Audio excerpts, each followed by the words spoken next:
Hi, everybody. I'm here with Lauren Tait, and we're talking about recruiter enablement, and we're talking about it in the context of assessment specifically. So we're going to talk about what are some of the most important things we need to know about assessing talent, what are the problems, what are the opportunities, and then we'll go into the practical kind of recruiter enablement aspects of it. So Lauren, thank you for joining me.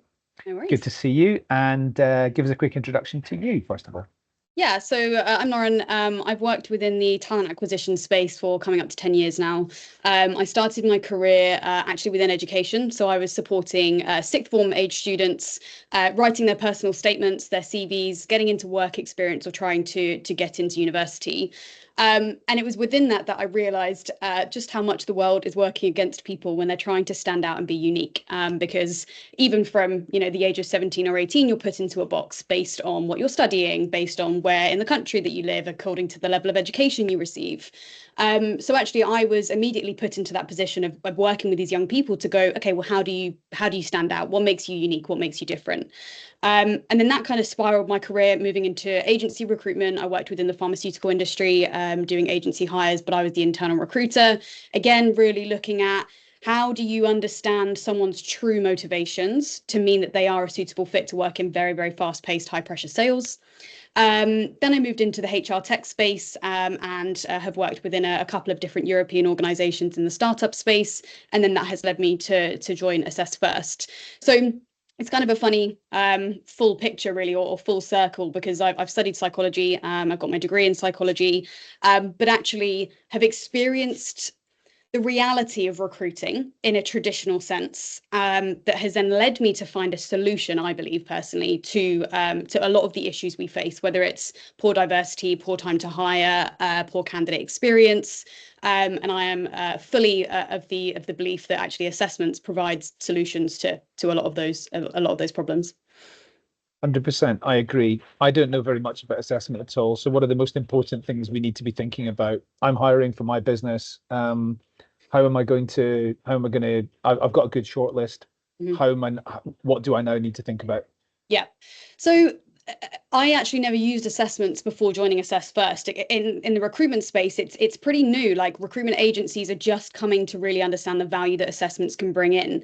And there is a stereotype, there is a stigma around a lot of assessments. But actually, I think the tides are turning to really start understanding the traditional sense of assessment isn't what assessment is right now. There's a lot of new and innovative ways of bringing assessments in to solve those problems. I think the market is very, very broad, and for any recruiter or TA manager looking to implement assessments, you really need to kind of sit in a dark room for a bit and think what you're looking for these assessments to solve. Yes, everybody is saying they want to solve the overarching issues of time to hire, quality of hire, but do you want an assessment provider that is super, super scientifically robust? Do you want to find companies that can really tell you exactly how each stage of this process works? They've got the validity and the research to back that up. Or are you actually looking for something that's a bit more, maybe lighter, for example, but less complex, easy to implement, a couple of minutes to carry out the process, and that's a priority for you? Do you want something that also enhances the candidate experience, et cetera, et cetera?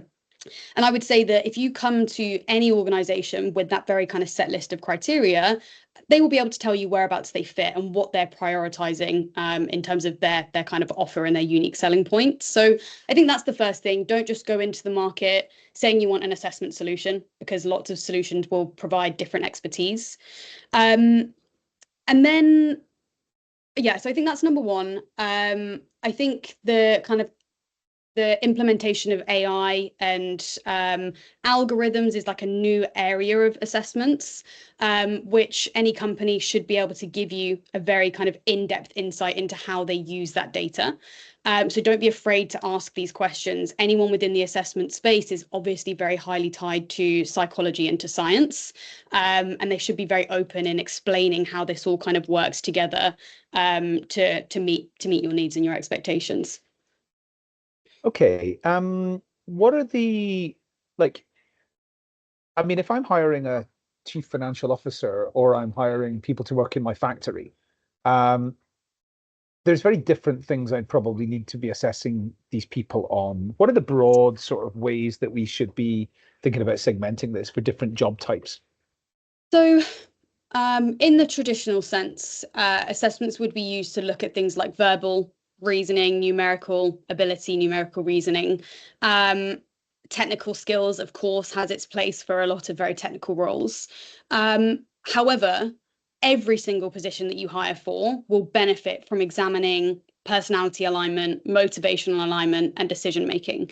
Because as you said, whether you're hiring for a CFO, whether you're hiring for a site operative, the skills in which it takes somebody to be successful in that job is one thing, but their actual interest and motivation to do that job is another. And actually, we know that up to 90% of the people that leave that leave an organization, it's not because of that lack of technical fit, it's because of a lack of behavioral alignment. So you're always going to benefit by ultimately understanding who your candidate is away from the video call scenario that you're putting them in for 30 minutes. And that's actually what a lot of behavioral assessments will provide you. And they go, right, okay, so what are someone's defining characteristics? What can you expect of them in terms of the way they react to situations the majority of the time? And therefore, you have that reinforcement of the way they present in an interview that helps you make evidence-based decisions. You have the data from an assessment to either take to leadership when they're asking you to justify why you're hiring this candidate, or to refer back to in 6 months' time, 12 months' time, to identify how this candidate has progressed from that first stage, right? So if you've got a 75% success potential in an interview, are you still seeing that level of continuity in their results later down the line? So it's really giving you that benchmark, that evidence-based part of an interview, which I think is severely lacking for a lot of people, because how do you bring evidence and data into a conversation without having something to benchmark that against? My sense is that we can use assessments as a way of continuing to attract the individual to want to work for your organization. Would I be right about that? And if so, like, how? Yeah, it's a really interesting one. And this is what I mentioned, like the stereotypes, the stigma.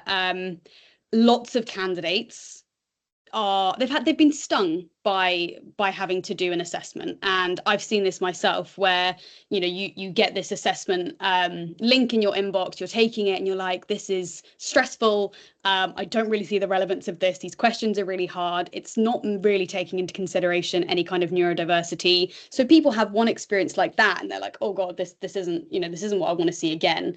But nowadays companies are aware of that, and they know that an assessment of as part of your process has to enhance this process. As you say, it should give a candidate a reason to want to continue, as opposed to being turned off by your organization forever. So actually finding a company that, as I say, like it keeps these things in balance, it is enhancing the candidate experience whilst keeping validity high, whilst making your process more efficient, is important. And the easiest way to see this is basically make sure you can get the candidate experience yourself. Like take the assessments for any provider that you're wishing to consider implementing, see what that journey looks like from start to finish, and like ask yourself what's in it for the candidate. So for AssessFirst, we give a candidate report, whether the candidate's successful or not. They come away with genuinely so much information that tells them what kind of culture is best for them, what their management style would ideally look like, what they're motivated by, what their areas of development are. And I genuinely like it's really actually lovely. Like I have candidates that I interviewed 2 years ago, and they message me even now being like, hey Lauren, like just like been let go, or I've just changed positions, like is AssessFirst hiring? Because that goes to show how positive the experience is. It's not because I'm a great interviewer as much as I'd love it to be that, it's because the assessment experience they went through was unique, and it gave something back to them. So it can help you stand out against competitors if you choose the right provider. Okay, you talked about interviewing there. Like, what's the place for interviewing in all of this? So in terms of actual stage of the process, it depends on the issues you're facing. So for example, if a company is having really, really high levels of candidate application, they might put the assessment at the very, very start of this process. They've then got that data, again, based on the needs of the candidate, whether it's technical skills, based on the needs of the company, whether they're looking at technical skills, personality, etc. They've got that data for the interview, which then means they've probably saved at least 30 minutes, maybe an hour's worth of that interview process, saying things to the candidate like, so what are you motivated by? And the candidate saying whatever they think the recruiter wants to hear. So That's one way. It basically removes a lot of the content that you have to do in the interview, because you've got the data from the assessment. Or it can work in the other way, where, especially if you're hiring for your more strategic positions, where you probably have a lengthy process, you're considering lots of different opinions from a panel interview, you may look to put the assessment at a later stage of the process. So you already know the candidate's a good fit according to all of your different criteria, but then you actually want to see the slight differences in personality facets or motivations, or understanding a cultural alignment, to say, okay, well, we can't really tell whether this CFO is a good fit from the interviews we've done. We need to understand this person at a deeper layer, and that's where the data can come handy as well. It's just giving you insight to things that are just difficult to grasp within, what is a relatively high level conversation, or interview process. And presumably there's ways of doing this which are absolutely rammed with bias, and then there's ways of doing it which can help you to reduce or even maybe eliminate bias. Yeah, exactly. Unconscious bias is a huge topic in assessments. It's a huge topic in recruitment. I have been saying for probably the last 6 months, very recently, that people are becoming less offended by the concept of unconscious bias, because it exists in us all. We can't get rid of it. It will never be eliminated. But what assessments do is provide like a third party neutral opinion, and I like to think of it as like, the data doesn't care whether you hire this candidate or not. The results have got no indication either way, or no bias either way. But if I interview someone, we have a great interview, I think they're a great fit, but then I see in their results that there's possibly one area or two areas that I need to dive into, I can do that, totally objectively. You are right that there can be bias that feeds into this process. But ultimately it comes down to, like any type of algorithm, any type of AI, comes down to what you're feeding this algorithm. So CVs are inherently biased. Even a simple algorithm can tell you the gender of a CV when you remove the name and you remove hobbies, because of the language that's used and how it's written. So we always say, if you're using, so for us at AssessFirst, we use what we call predictive models. So we can identify within an organization, we give them the assessment, employees, we look at the results, we identify the personality facets most required for success, and then we use that as a benchmark, for your candidates. This isn't biased, because personality facets aren't biased. You and I can have just the same personality facets in the same amount, and we can see those across the general population. However, a recruiter may decide to interview you over me based on an unconscious bias that they have themselves, whereas the algorithm, based on those personality facets, doesn't have that same bias. So we know that actually gender equity, is very much supported by the use of algorithms and AI within the assessment process. And this is obviously a huge priority for many organizations at the moment. So yeah, it just helps you have that additional layer of assessment, of understanding, that isn't perpetuated by human unconscious bias. Okay, so recruiters are really overwhelmed with the number of different tools they need to use and processes they need to adhere to and all that sort of thing. Mm-hmm. Life of a recruiter is quite stressful, especially when they're working on 40, 50 recs at one time. Yeah. How do we make this really easy for recruiters to just put it into their hands, and they don't need to think too hard about how to implement each time they've got a new, rec that they're working on? What are some of the tactics or advice you've got? This, I think, goes back to the evolution of assessments as an addition to the process. It used to be this very kind of academic looking, very complex part of a process that you literally had to hire specialists into your organization to be able to interpret results. And it had a status because of that.